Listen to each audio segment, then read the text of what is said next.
Hi, I'm Rachel and welcome to First Super's mid-year investment update. I'm with the CEO of First Super, Bill Watson, who'll be providing an update on the fund's performance. So Bill, the first half of 2021 showed a very strong investment growth. Did it continue for the rest of the calendar year? No, it didn't, Rachel. Investment growth was mixed in the second half of 2021, Rachel. The Australian share market gained 4%, whereas for the year the gain was 17.2%. Developed global share markets performed better, but again not as strongly as the first half. Developed markets returned 11.5% against 29.6% for the year. Emerging markets were disappointing again, losing 6.3% for the 6-month period. The standout for the last 6 months was listed property, returning 15.3%. Very late in the year, we saw a substantial increase in wholesale term deposit rates, up from 0.5% to 0.75%, a 50% increase in yield. So what does this mean for our members? Our balanced option earned 4.99% to the end of December, or 13.1% for calendar 2021. One of the biggest contributors to this result was our private equity program, returning 17.3% for this financial year. For our pension members, the balanced option earned 4.75% to the end of December, or 14% for the calendar year. So Bill, last year the COVID-19 Omicron variant started spreading. In January, global markets had big falls. Are the two things connected?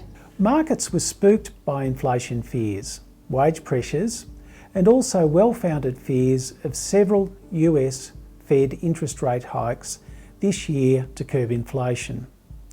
In the US, inflation rates are at the highest levels since the early 1980s, with an annual rate running at 7.5%.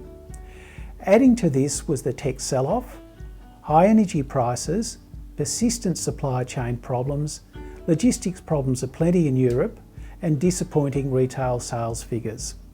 Globally, COVID-19 concerns have dissipated, but given our vantage point of being inside the Omicron surge during January, this might not seem so. In summary, Rachel, it just wasn't a great way to start 2022. If interest rates do rise, are there any positives? Yes, Rachel, there are positives, but let's not forget about the real impact upon people paying mortgages.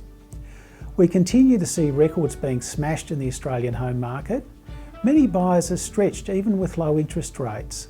A 1% increase in interest rates is going to be very painful for many. On the positive side, people holding cash will get much better returns, and we've already started to see that, with wholesale term deposit rate yields increasing 50% late last year. Infrastructure and real property will do well out of an inflationary environment. Inflation drives up asset replacement costs, so the values of existing assets also increase. Energy and resources should also do well in this environment. And finally, banks traditionally benefit from inflation as their margins will be higher as interest rates increase.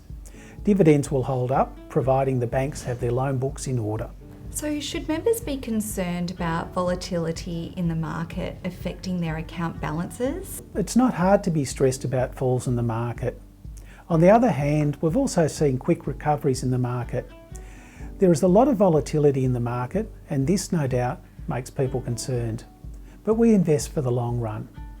If you take the ASX 100 for example, over the last 5 years it's returned 9.8% a year. And during that time there have been highs and lows in the market, which is just a natural part of the investment cycle. Super is a long-term investment, and over the long term it's performing well. Members can feel confident of being with us. I was pleased to see that First Super was ranked in the top 10 in APRA's annual performance test just before Christmas. And then in January, we were awarded a 5-star quality rating from Heron. So what should members expect in the months ahead? Members should expect more volatility in the markets in the months ahead, particularly as we see interest rates rising, and of course looming over the markets is Russia's invasion of Ukraine. That will drive substantial increases in energy prices and just cause significant volatility in investment markets. The best thing to do is to remember it's not what happens from one day to the next, 1 week to the next, or even 1 month to the next. It's what happens in the long run that counts. Over the last 10 financial years, our balanced option has returned 8.39% a year. So finally, Bill, what would you say to those members who have questions about their investments? Rachel, if you've got a question, come to us. Members can visit our website to view our investment returns and their investment options, or use the calculators and tools to plan for retirement. More importantly, we've got people you can speak to. You can give our contact centre a call and they'll help you out over the phone.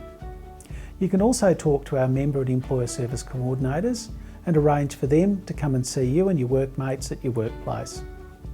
And then finally, we've got our financial planning team who can provide you and your family with financial advice that meets your personal needs. Thanks, Bill, and thanks for watching. Join us next time for another investment update.